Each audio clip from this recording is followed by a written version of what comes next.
वैसे तो मौसम बरसात का है, लेकिन यूपी में सियासत बहुत गर्म है, क्योंकि इटावा के जो कथावाचक मुकुटमणि अग्निहोत्री, जो कि जिनका ओरिजिनल नाम मुकुटमणि यादव है, उनके सहयोगी जो उनका नाम संत सिंह यादव है, दोनों लोग पहचान छिपा करके कथावाचक बने थे और कथा वाच रहे थे।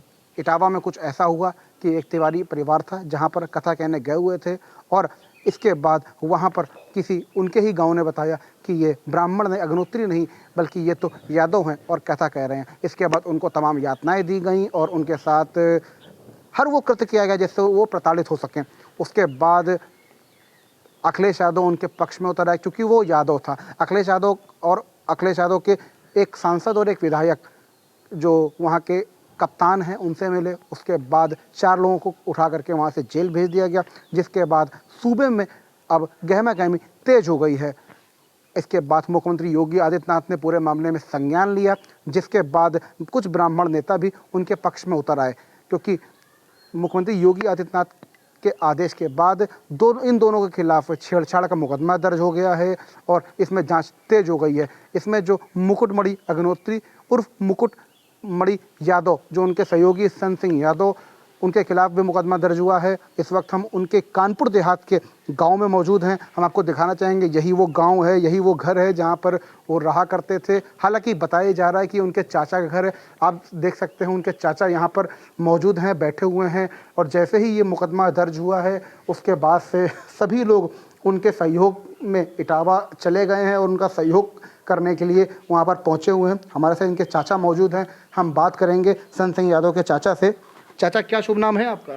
हमारा नाम राम स्वरूप है। चाचा, ये जो मामला हुआ है आपके भतीजे का, क्या कहना चाहेंगे इस पे? अब इसमें तो सब अन्यायपूर्ण है भाई, ऐसा नहीं होना चाहिए, किसी समाज में ऐसा नहीं करना चाहिए। अन्यायपूर्ण चाचा कैसे इसको कह सकते हैं? अन्यायपूर्ण इसलिए है कि ये भागवत कहना किसी की व्यक्तिगत बकौती नहीं है, ये तो एक भगवान की जो है महिमा है। इसको कोई भी मनुष्य कह सकता है, किसी भी जात का आदमी कह सकता है, इसके लिए कोई बंधन नहीं है। ये तो केवल एक पंडितों ने बांध रखा है बंधन की, केवल पंडित ही इसको पढ़ेगा, बाकी कोई नहीं पढ़ेगा। ऐसा नहीं होना चाहिए। तो ये तो बिल्कुल निराधार गलत चीज़ है और ये गलत तरीके से उनके साथ में व्यवहार किया गया है। कहने का मतलब है कि भगवान कृष्ण आपके वंशज थे, यादव जाति से ताल्लुक रखते थे, उनकी कथा कहने का अधिकार है यादवों को। हाँ, तो वो तो है ही, हमारे मान लो पूर्वजों की एक तरह से बात है, तो उसको हम न कहेंगे तो फिर और को कहेगा। कहना चाहिए, हमारे लिए कोई बंधन ना होना चाहिए भाई। और ये बंधन तो किसी जात के लिए नहीं है, हर जात इसको कह सकती है।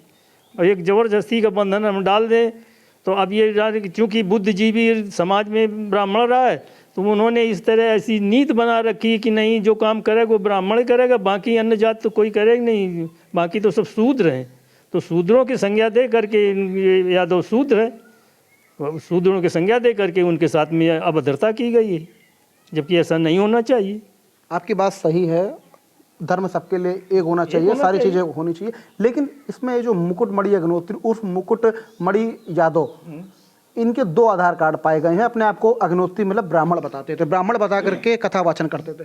अब ये तो हम नहीं कह सकते हैं कि उनके पास 2 थे कि 3 थे। नहीं, आधार कार्ड सामने आ गए। आधार कार्ड सामने 2 अगर आ गए हैं तो पहले उन्होंने जो कुछ आधार कार्ड दिखाया, इसके बाद दूसरा आधार कार्ड कैसे बना है या क्या है, या उन्हीं के दोनों हैं। अगर ऐसा उन्होंने किया है कि 2 आधार कार्ड बनवाएं तो वो एक का आधार कार्ड उनका गलत है, उसका ऐसा नहीं होना चाहिए। किसी को जात अपनी नहीं छिपानी चाहिए। जात छिपा करके कोई आदमी कुछ काम नहीं कर सकता है, वो उस कार्य में सफल नहीं हो सकता है। आपकी बात सही है, लेकिन अगर ब्राह्मण का आधार कार्ड रख करके अपनी पहचान ब्राह्मण के रूप में कर रहे थे, अगर कोई भी गलत कृत्य हो जाता तो इससे ब्राह्मण समाज बदनाम हो रहा था। तो वो तो ब्राह्मण समाज बदनाम होगा, लेकिन ये है कि उसको हमें जब उससे नहीं कराना चाहते थे तो आप उनको उनके साथ अभद्रता न करते, उनको भगा देते। क्या क्या अभद्रता हुई?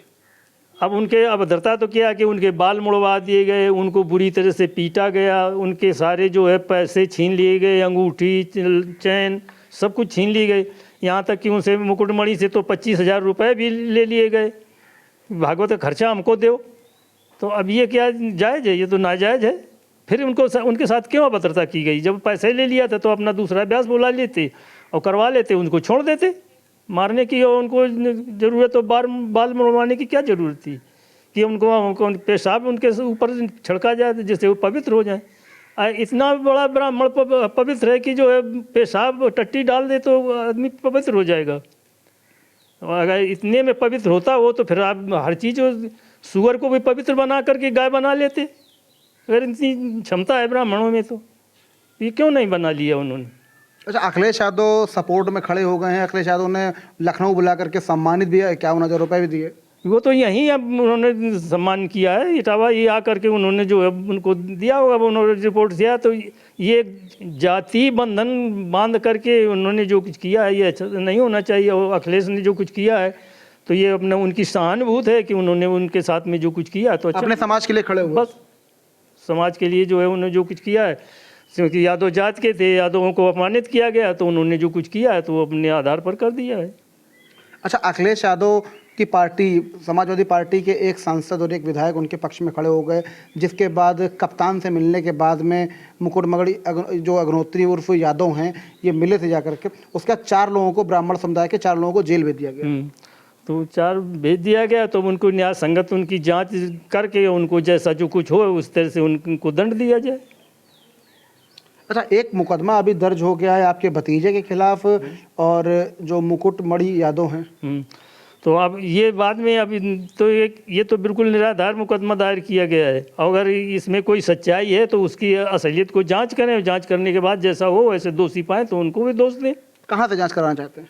अब जांच वो वहीं से हो सकती है, हमने उसको CIB द्वारा जांच करवा में हमारे गांव में जाएंगे तो क्योंकि वो गांव पंडितों का है तो पंडित तो टोटल यही कहेंगे कि नहीं ये इन्होंने जो है उनकी ज़बरदस्ती उनकी औरत को घसीट ले गए थे।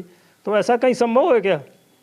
अरे वीडियो तो आपने पहले उनके सर मुड़वाने का वीडियो बनवा लिया, उनके ऊपर पेशाब डालने का वीडियो बनवा लिया, और जब तो आपके साथ छेड़खानी किया उस समय आप कहाँ चली गई थी? उस समय वीडियो क्यों नहीं बनवाया था? उस समय पर वीडियो बनवा लेना चाहिए था, तो ये आपके पास प्रमाण हो जाता कि हमारे साथ में छेड़खानी की गई है।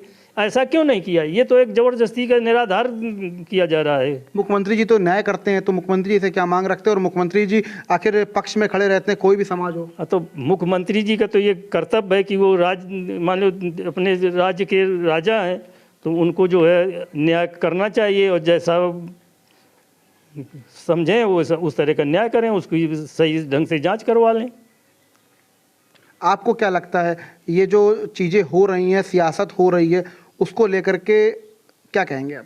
ये तो बिल्कुल गलत हो रही हैं। और FIR जो दर्ज हुई है कल, उसके बारे में क्या कहना चाहेंगे? अब ये FIR इसके विषय में जो ये दर्ज हुई हैं तो इनकी FIR की सत्यता की जांच की जाए कि सत्य क्या है और जैसा सत्य हो उस तरह का उसमें निर्णय लिया जाए। अच्छा, यहाँ पर आपके घर पे जो आपके भतीजे हैं संत सिंह यादव यहाँ पर रहा करते थे? यहाँ वो पहले रहा करते थे, आज करीब 25 साल हो गए यहाँ नहीं रह रहा है। अब तो वो उसने मकान बनवा लिया था छलदा में, तो बस वो वहीं छलदा में रहते वहीं वो अपने विद्यालय चलाता रहा है। तो वहीं जो है विद्यालय जो उसके बंद हो गए तो अपना जो है किसी शास्त्री के साथ मिल करके अपना जो है भागवत के प्रवचन काम करने लगे। बस यहाँ आया करते थे? यहाँ कभी आते थे, काम काज जब घर में होता है कोई तो बुलाए तो आते हैं, वैसे तो नहीं आता है। अच्छा, उनकी फैमिली में कौन कौन है? उनकी फैमिली में उनकी पत्नी है, संत सिंह है, लड़का है, एक बिटिया है। पहचान छिपा करके कथा वाचन कर रहे थे स्कूल बंद होने के बाद में। मामला सियासत में गर्मा गया है, तो क्या लगता है इनके खिलाफ कार्रवाई हो जाएगी, इनको जेल भेज दिया जाएगा? अब ये तो भाई ऐसा है कि उसको जांच जब सही इनके बेटा बड़ी मार दे जाए, जब उनके जात छिपा कर दी। ये तो जो कथा कराने गए थे और उनको भागवताचार को लेने गए थे वो ये सब कुछ जानते थे कि ये जात के यादव हैं। उस समय इनको क्या नहीं मालूम था क्या? मुकुटमणि को खूब वो जानते थे, अच्छी तरह से जानते थे कि नहीं वो यादव आए और यादव करके ही वो ले गए थे। बाद में फिर उनके यहाँ 2-4 लोग आ करके रंगबाजी दिखा करके जो है कौन ये सूद हैं, कौन चमार हैं। अग्निहोत्री के नाम का ये आधार कार्ड अग्निहोत्री रखे के नाम पे पहले कोई कार्ड नहीं थी, अग्निहोत्री के नाम का तो ज़बरदस्ती एक फर्जी कार्ड निकलवाया गया है। ये बिल्कुल हम अपनी तरफ से कहें कि फर्जी, उसके पास अग्निहोत्री के पास, मुकुटमणि के पास अग्निहोत्री वाला राशन कार्ड था ही नहीं, आधार कार्ड। ये थे हमारे साथ जो संत सिंह यादव हैं, उनके चाचा, जिनका साफ तौर पर कहना है कि ये जो आधार कार्ड वाला मामला है ये बेहद गंभीर है और ऐसा कुछ भी नहीं है, सियासत की वजह से ऐसा किया जा रहा है और जो एफआईआर महिला की तहरीर पर दर्ज हुई है उसकी निष्पक्ष जांच होनी चाहिए। मुख्यमंत्री से एक जांच की मांग की है और देखने वाली बात यह होगी आखिर इस प्रकरण में क्या कुछ निकलकर सामने आता है और इन दोनों के खिलाफ क्या कुछ कार्रवाई अमल में लाई जाती है। वीडियो जर्नलिस्ट आयुष त्रिवेदी के साथ प्रांजल मिश्रा, पंजाब केसरी, कानपुर। हमसे जुड़े रहने के लिए हमारे YouTube चैनल को सब्सक्राइब करें और नई वीडियो की नोटिफिकेशन के लिए बेल आइकॉन को दबाएं।